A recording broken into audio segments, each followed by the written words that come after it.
don't know if you can hear me, but this is the intro to a tutorial on using and setting up DeployStudio on macOS 10 server. What we've got here is a freshly installed Mountain Lion installation. I do not have server set up yet, but there's a few things that I like to do on any macOS 10 server before I get going. And I apologize in advance for the noise. I have a couple servers, real servers, sitting next to me, and I actually just had wisdom teeth taken out, so I apologize if you can't understand anything I'm saying, but bear with me. Anyhow, let's get to it. First thing I'm going to do, open up Utilities, and we are going to set the host name on this server before we do anything at all. The way we do that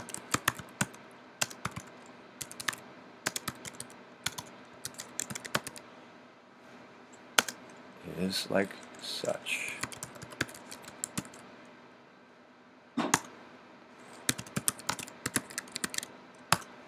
Alright, so that command is sudo scutil set hostname, and then the actual hostname that you'd like to set. We're going to do that 2 more times, and the variable on the flag will change each time. I'm going to set the local hostname,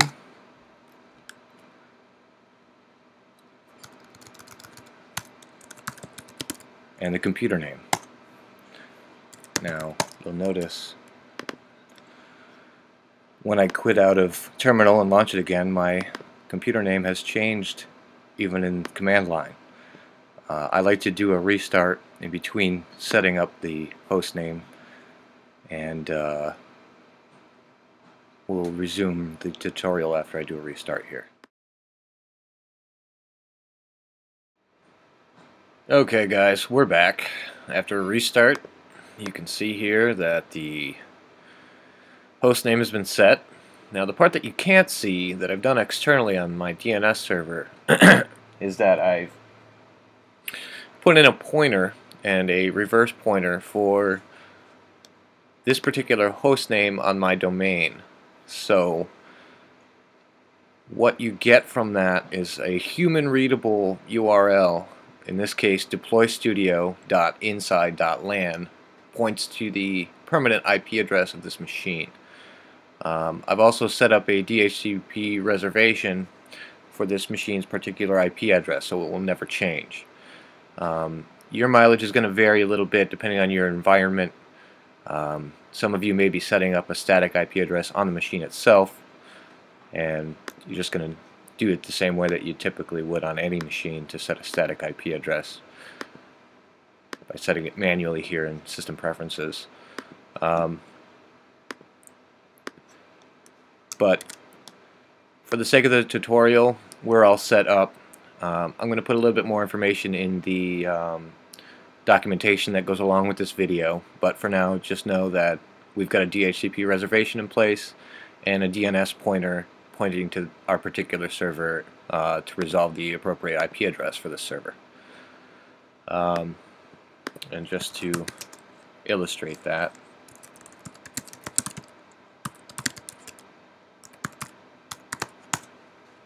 you can see that it's pinging to the IP address that I've set, which is this IP address right here. So everything's working correctly. Now I guess we need to do some updates. As you can see, we have some available on the App Store. We're also going to run the Apple software system updates as well. Not going to bore you with the process of installing the updates, so I'm going to pause the video and we'll resume as soon as I'm done with that.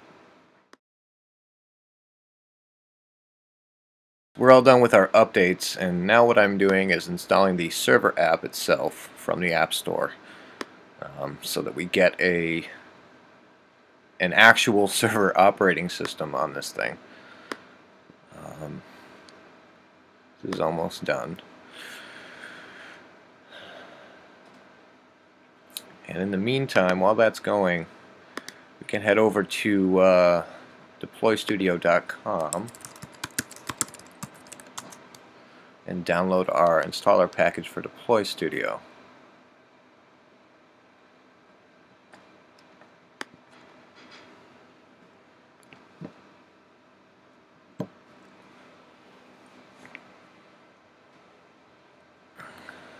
Right.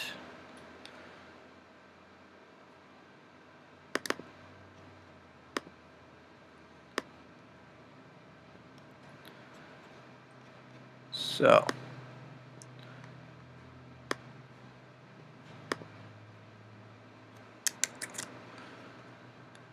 all right. So, what do we got?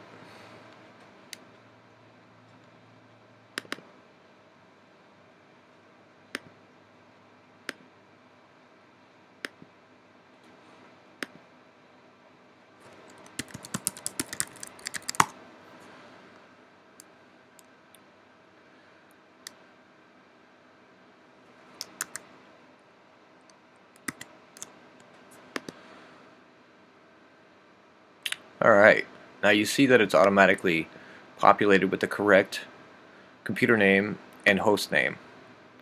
It's added my domain name in here, and it's already got the appropriate IP address that I showed you in command line earlier.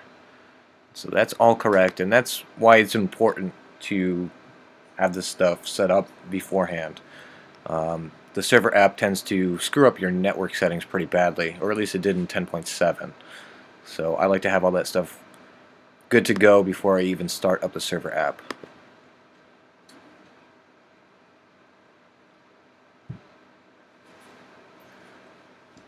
And if you wanted to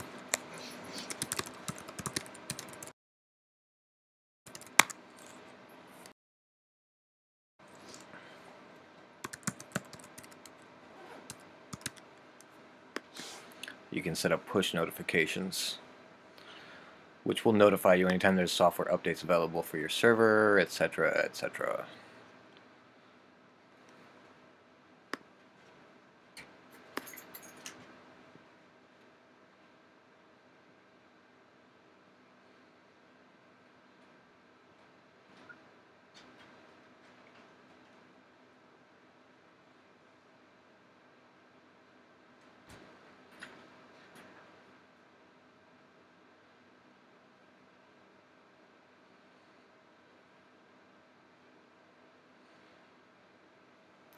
As soon as this is done doing its little dance, we will have a fully functional quote-unquote server.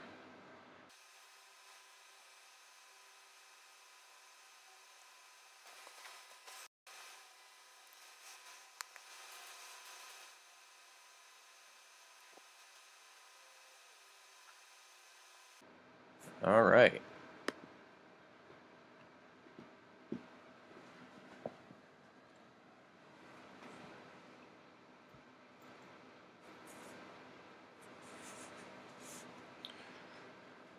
So, here's our server.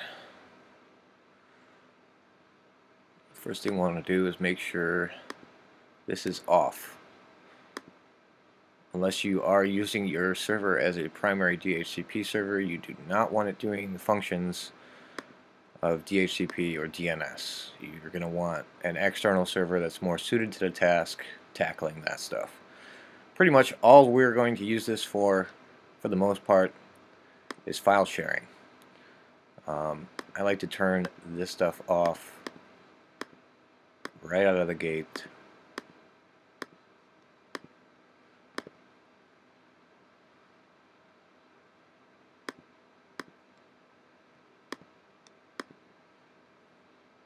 There we go.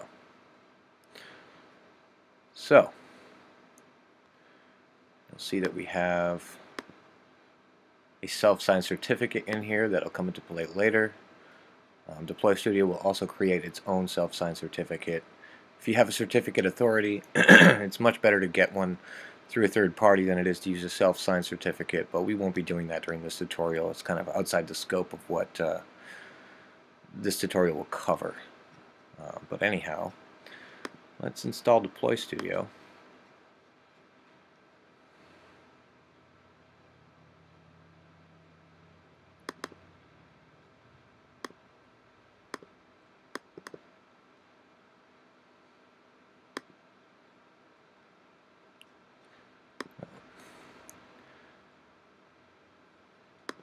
Also helps if you have the security disabled here.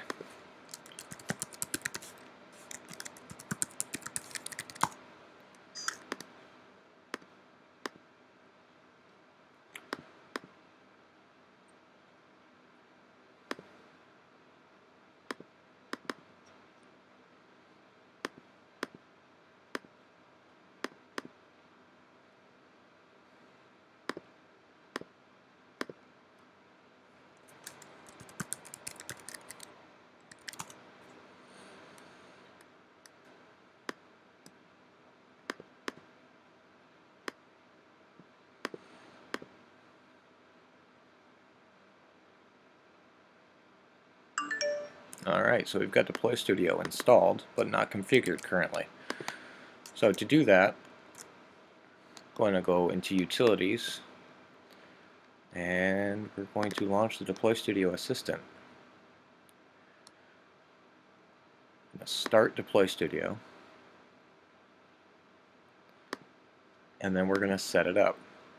You notice that it's automatically populated the correct hostname with my domain there. We're going to leave that as the default and use any local user account to authenticate to the DeployStudio server for now. So mine.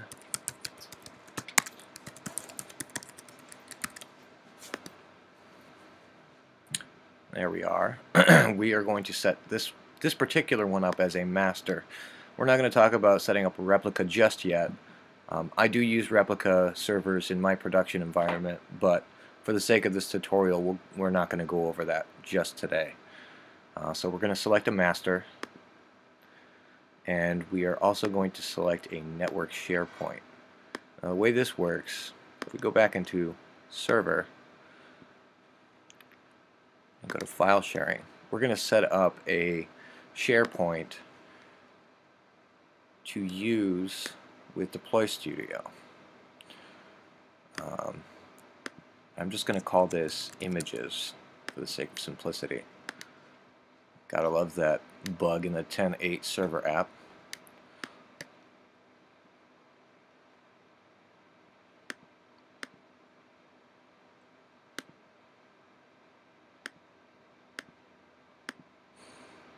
Okay.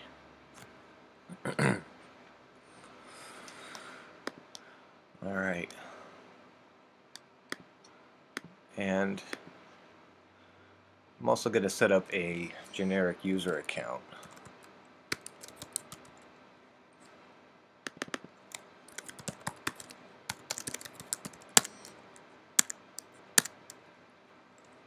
And for the sake of simplicity,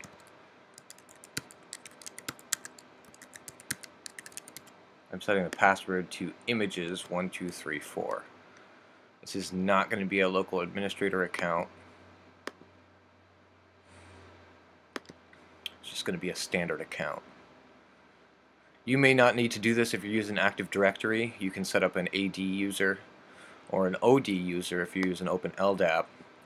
The server will have to be bound to both those directories or either of those directories if you're using that setup.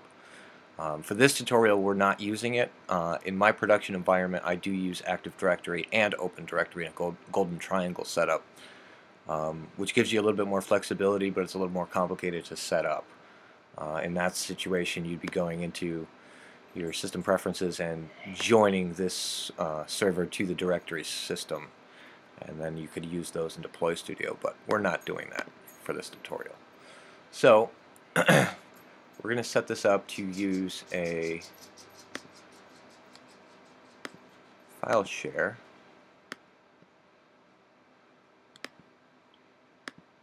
Right now.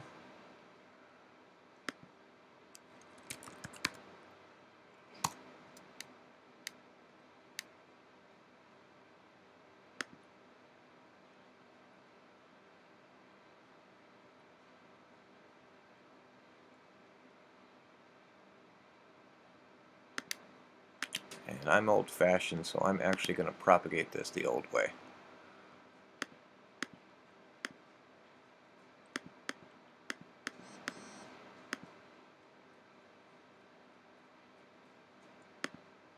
So now that we've got the SharePoint set up and the permissions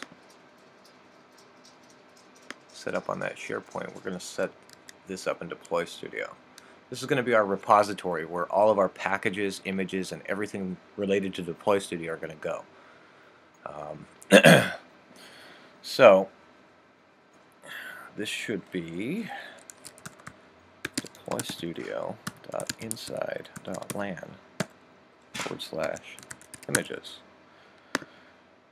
The user account I'm setting up as a generic DeployStudio account is going to have the authentication settings. So that's images 1, 2, 3, 4.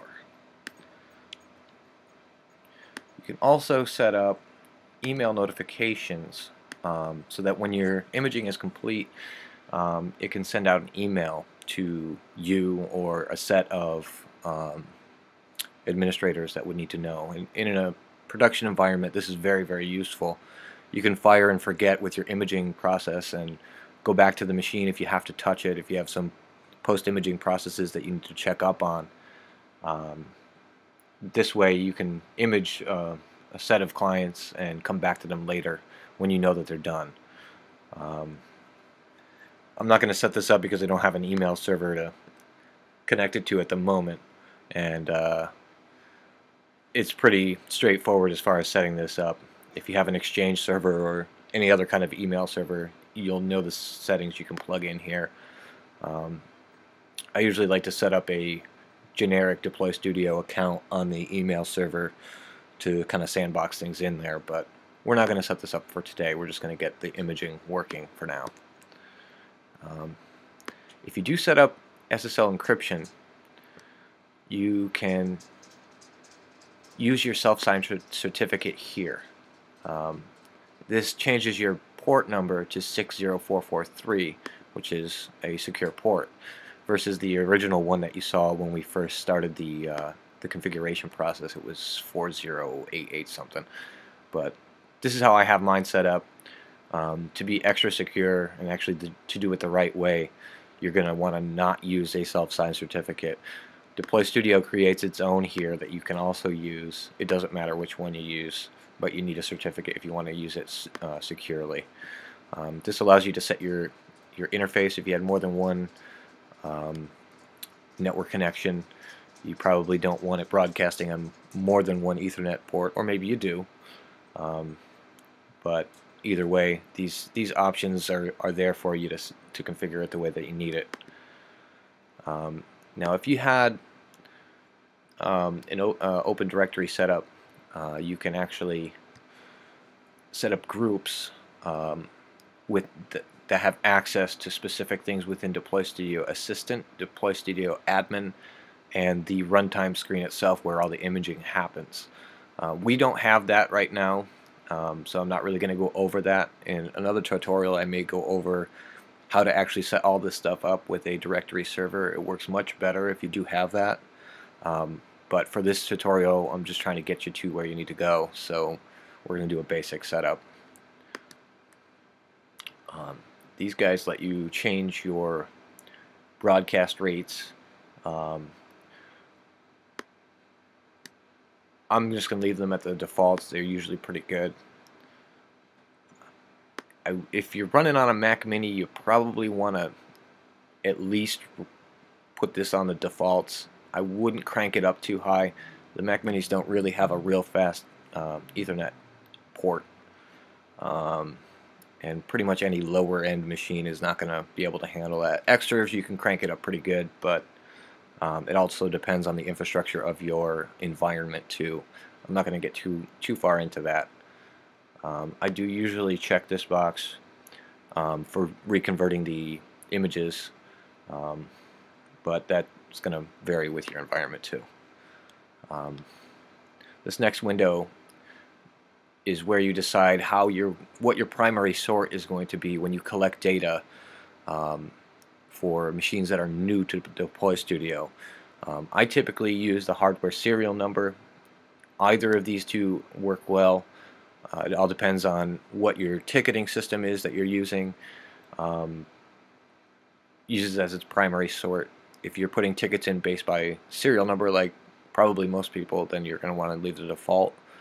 If you're using MAC address, then you have the option here to sort all of your machines by MAC address. And what this does is it creates a database of all the machines that have been through DeployStudio and been imaged at some point, so that you can find them later to set options on them afterwards. You can export all of this information too, so if you're playing with inventories and things like that, DeployStudio Admin comes in handy there. You just got to make sure you set your options appropriately. So I'm going to leave this at the default and use serial numbers. And we're done. Now the service should restart itself. And you'll see this option here in System Preferences. Now, here's the authentication for my SharePoint.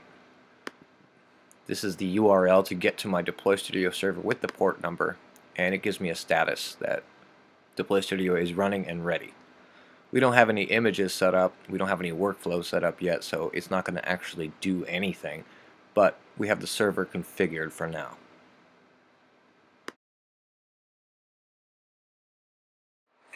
Alright, so we have our SharePoint set up. Now we need to set up Netboot, or as they appear to call it in 10.8, net install, which is in server app. It's off by default. Now I'm going to set it to my Ethernet. I only have one network connection on this particular machine. You may have two. I don't think you can set it on airport, so but anyhow, you can change your storage settings. On mine, my server is actually running on an external FireWire drive, and I've already preset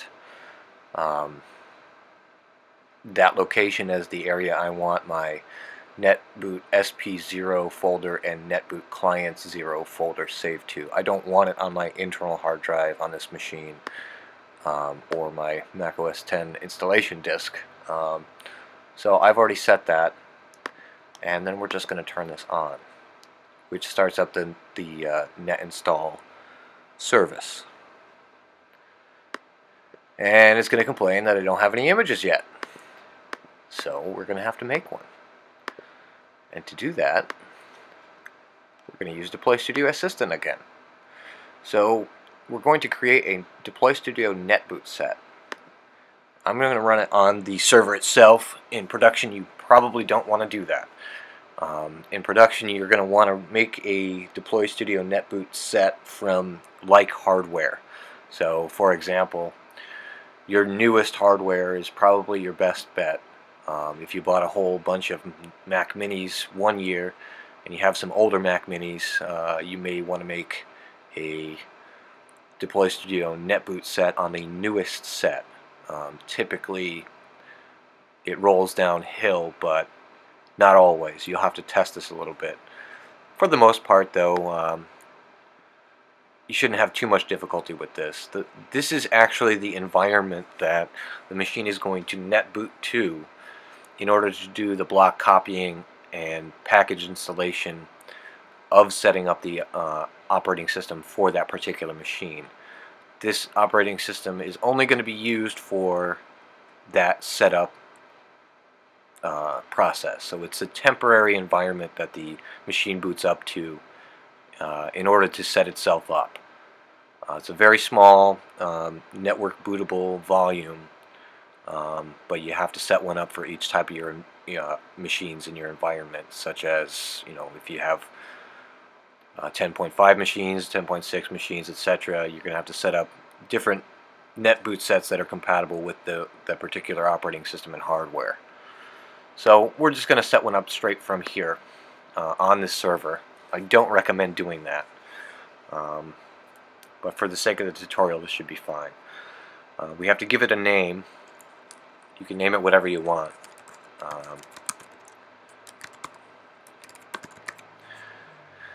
The unique identifier comes into play if you're going to have several net install or netboot servers that you'd like to balance the load from. this unique identifier, as you'll read up here, has to be a value between 1 and 65535. Anything over 4095 can be used as a load balanced netboot image. So let's just do that. Let's set this to 5000. We're going to use NFS. This is all the default stuff is actually pretty good. I only have one DeployStudio server set up on this network here, but alternatively, if you had replicas set up, you could balance the load of imaging so that if one wasn't found on the network or was overloaded, it would default to the second, to the alternative server. You may find other uses for that in your environment. It's going to change from environment to environment, but for the sake of the tutorial, we're not going to get into the alternative server. But I'm sure you can just read through and see what that actually means for you. This is something that's newer. I don't have this on my production version of DeployStudio. It looks like it's checking to see if you have a legacy DeployStudio server in place, and this will point those legacy clients to the matching legacy DeployStudio server, so that if you have older clients that are not compatible with this version of DeployStudio, it's going to redirect them to the other DeployStudio server. I haven't used this in production, so I can't offer too much advice on it, but it is there for you. I'm sure the documentation will give you a little bit more information about that. This option here gives you the default login for the DeployStudio runtime. Now, the runtime itself is what actually runs the imaging process. So you're going to need to set up an account that is trusted for that. And these options below that are so that you can control the machine while it's imaging, or use VNC or ARD to connect to that client while it's imaging, so you can check up on its progress. Depending on your environment, you may have different remote desktop connections in use, but this is where you set the options for the netboot itself. So this is not going to set the options for the client OS that gets imaged onto the machine. This actually sets it for the temporary environment that's doing all the imaging for you. So if you needed to remote into a machine to change any of the settings or stop the imaging process or whatever you use your remote desktop stuff for, this is where you set that. And again, this option here is the default login if you want an automatic login for the DeployStudio runtime itself. We're going to set that up here. I'm actually going to set this up to our generic account.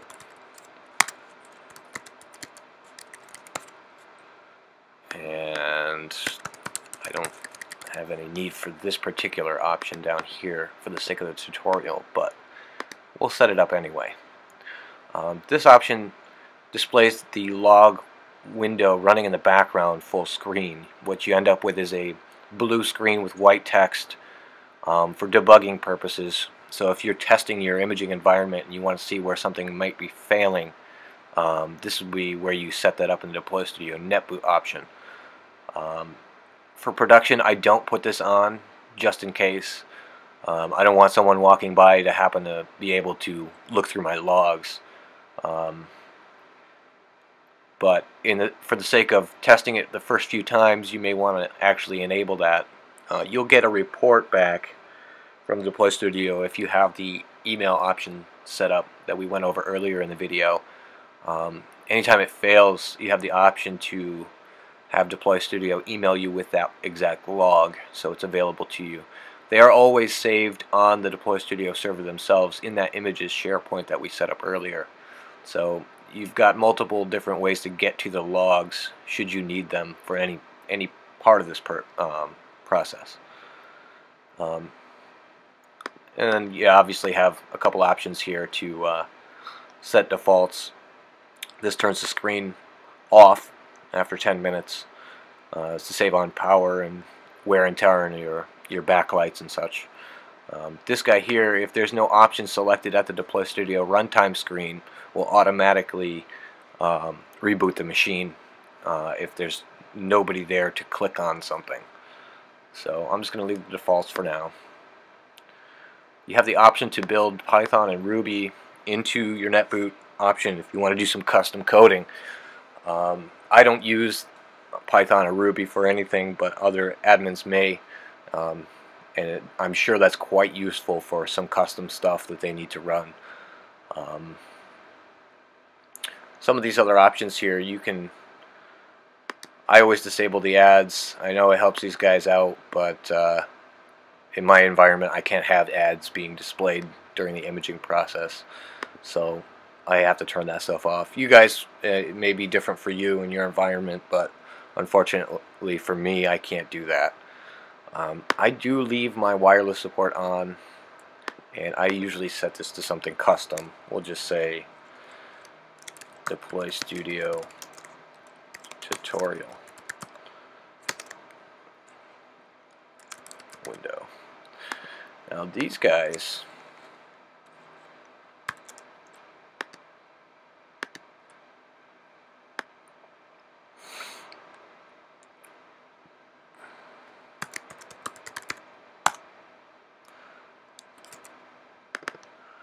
you can actually set a custom background window to whatever you want just by dragging it in there. I have my organization's logo and some information about what it is that's going on, so people don't panic when they see this on screens as they walk by. But you can literally set it to whatever you want. Just make an image in Photoshop or take a picture from your phone, whatever you want to do, and just drag it in there. Once you're done with all this,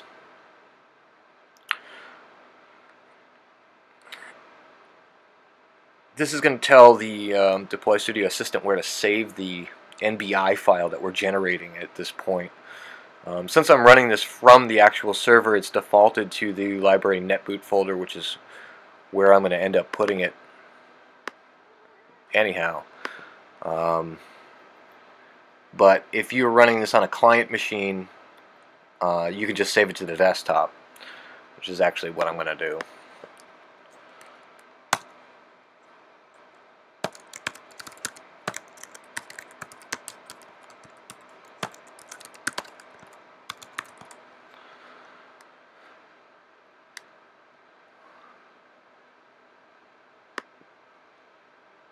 And that's going to ask you for a authenticated user's password, and then it's going to run for a while. So I'm going to pause the video here because it takes somewhere around 10 minutes usually to generate these guys. A little bit, actually a lot longer on 10.5 clients, but I'm not going to bore you with the spinning wheel here. So we'll resume this in a moment. Alright, well, our Netboot Set is finished being created, as you can see here. So what we're going to do now is copy it into the appropriate folder,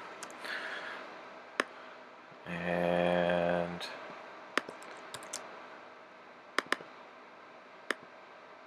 of course I didn't store it in the right place.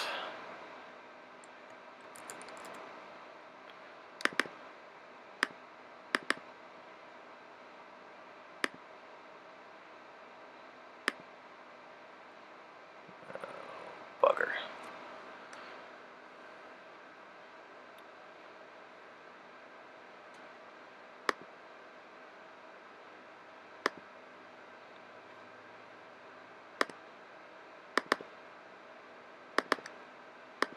Yeah, it helps if you spell things correctly.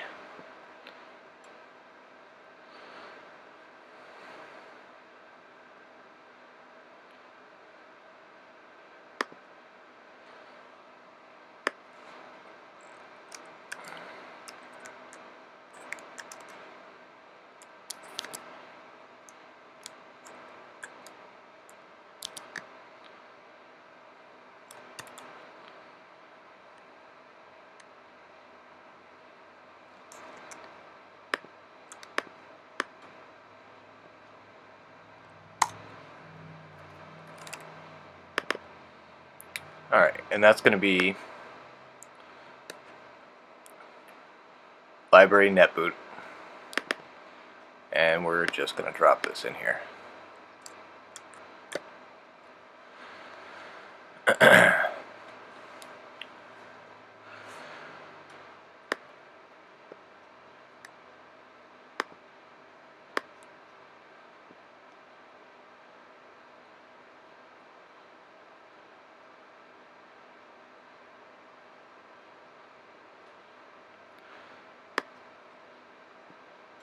And you'll see that the server app has already populated our image in there.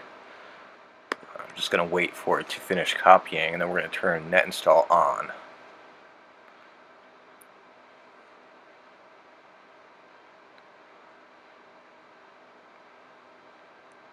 So what we've done is we've created a 10.8 Mountain Lion compatible Netboot Set that can be used to boot up any client that's compatible with this particular hardware. I'm running this on a MacBook Pro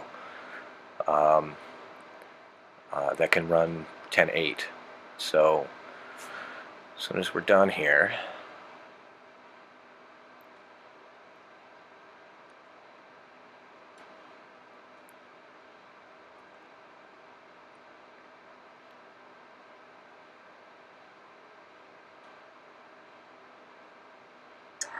there we are. There's our NBI that we just created, and it shows up in net install.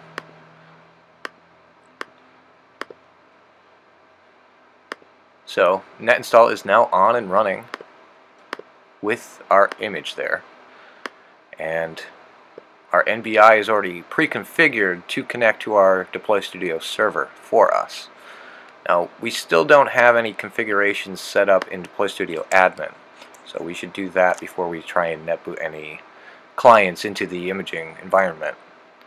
So let's launch DeployStudio admin.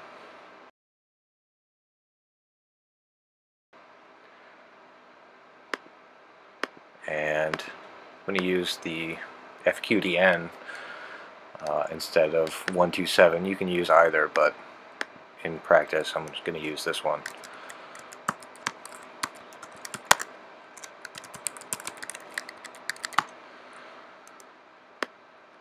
Alright, now here's DeployStudio admin. This lets us configure workflows. It has a few pre-built ones in here.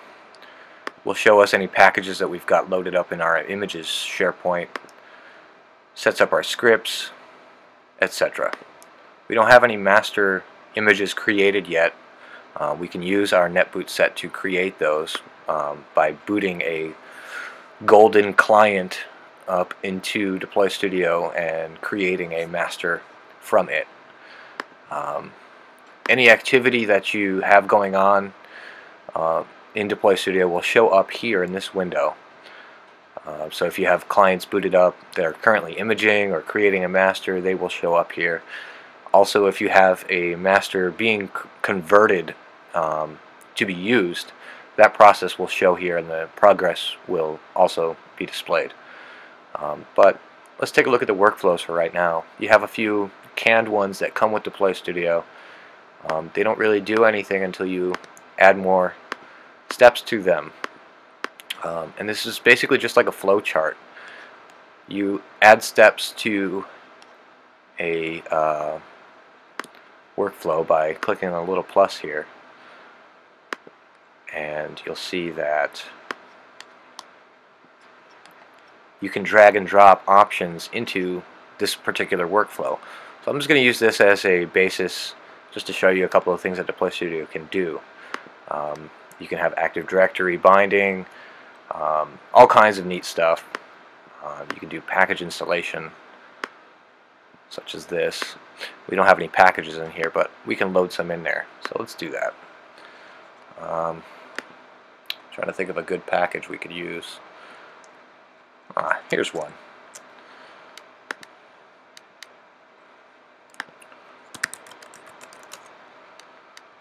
The ever-annoying Java. This has been the bane of my existence for several months. So we're going to download the installation package for Java here.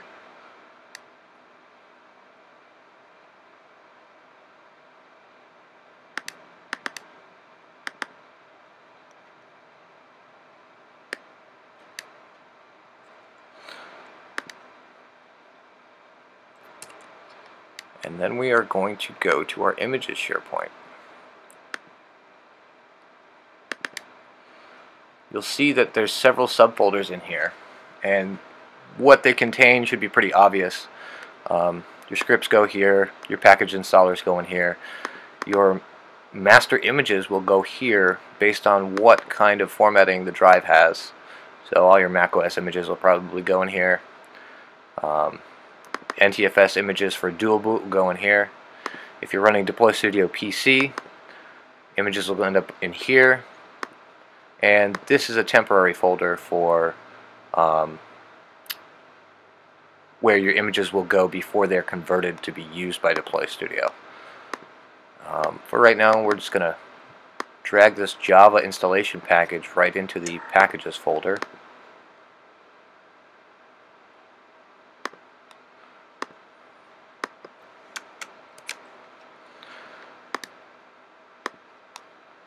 And if we go back to packages, you'll see that there's Java. Great. Alright, so we go back to our workflow, and we should be able to select Java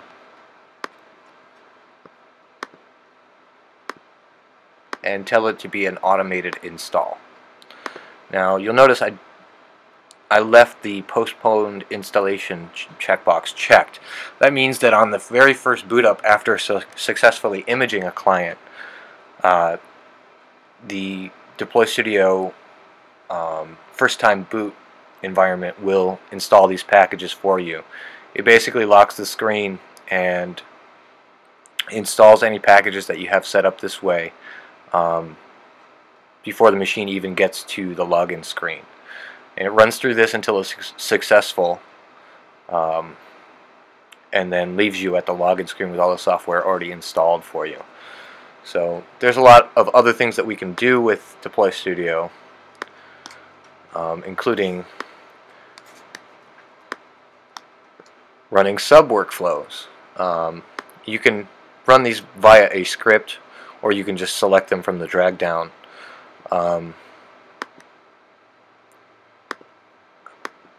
The scripting options basically you return a variable back to DeployStudio, and if whatever that variable is matches what you're looking for, you can have it set to automatically run a certain sub-workflow on the particular machine. Things like the machine's host name can return back an option, so if you have particular names for machines that need certain software installed, if you had, I don't know, a design department that the machines had some kind of moniker on them to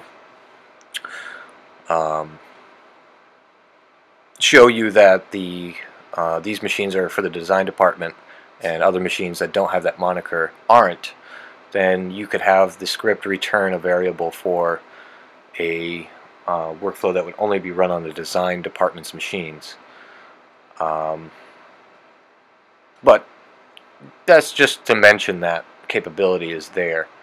I'm not actually going to use that for the tutorial here, but you can do all kinds of neat stuff. This is usually one of my first steps. Oops. Not this guy. This guy. This actually will name the machine based on the database that's here for the particular machine. It sets the host name, the computer name, the local host name, etc. If you have fields populated for ARD computer information, which would be field number 1 through 4 in ARD, you can have DeployStudio set those for you. Things like the serial numbers, their physical location in a building, the particular department, however you have ARD configured, to display those variables to you, you can populate those fields from here.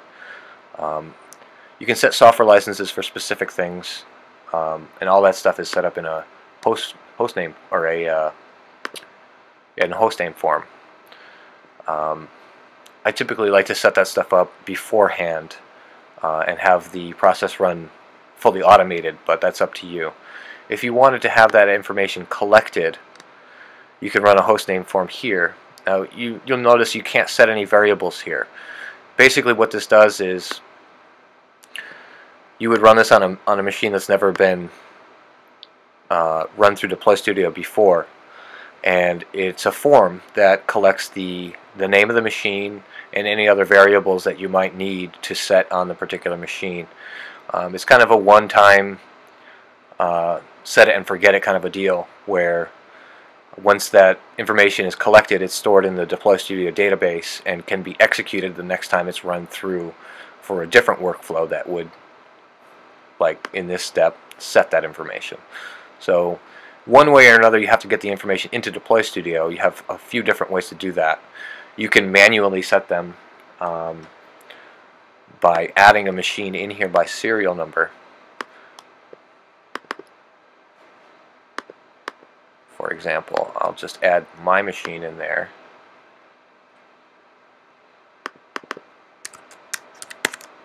Whoops.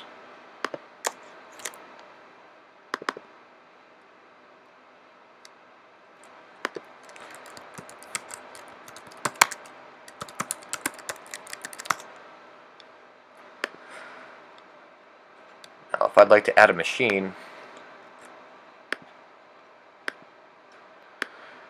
I can add it in by serial number.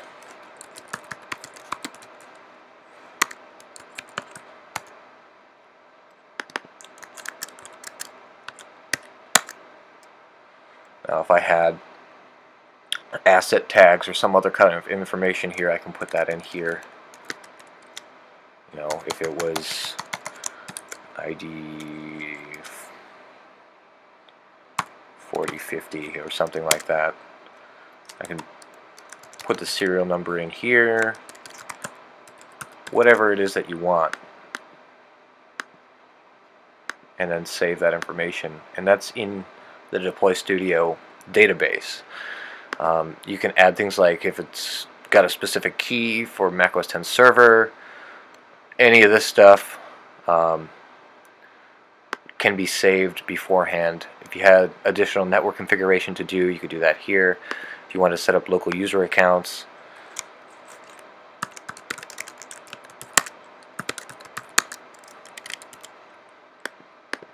you could do that here.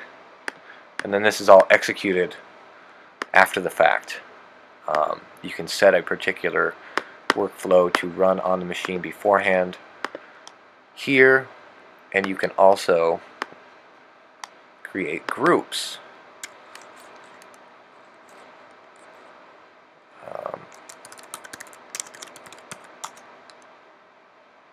Now, how it works with groups is you set a moniker prefix for the group of machines, and they will all get the same name but with numbers added after them. So if I was going to make a machine be server, machine group is server, it would add 0, 1 to each machine I add into the group, like such. If I drag this in, this is going to be server 01 now. It's changed the name for me automatically. Each additional machine I add is going to be server 02, server 03, server 04, and so on. It's kind of automatic. It's kind of nice that way, if that's the way you want to do it. It all depends. If you want to set things manually, you surely can. But the nice thing here is that you can set a workflow that all these machines will get, and it will apply it to all of them, any machine contained within this group. I use this for physicality, so if I have a room number that has a particular set of machines in it, I can drag those particular machines right into the group and label them with the correct name that DeployStudio will give them. You can manually change these after the fact. If you wanted to change their name, if you wanted to change their order, etc. But that's how you set up a group in DeployStudio Admin.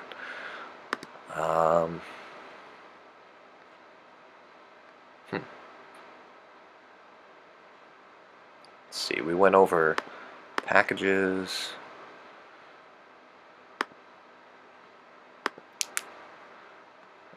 Scripting. You can do scripting in here. I don't have any custom scripts, but you can have these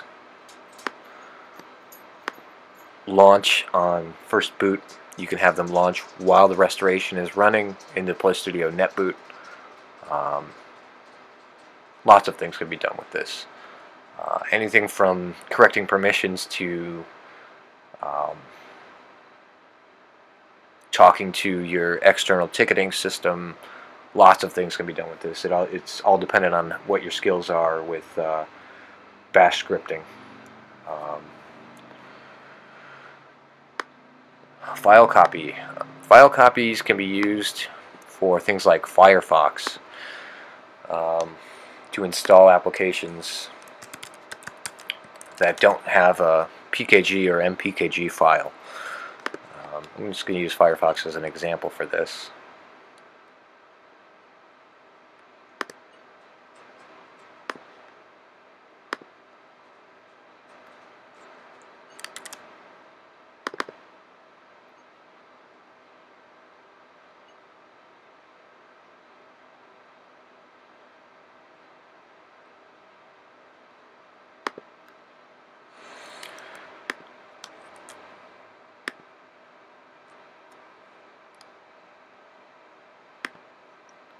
If we go back to our images SharePoint, there's a files folder. I can copy Firefox into that folder, just as I did with the package installer.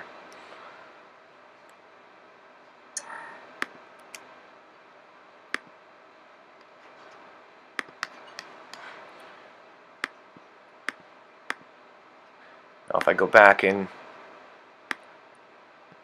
to DeployStudio Admin, I have Firefox.app available. I can set it to install this file to the applications folder.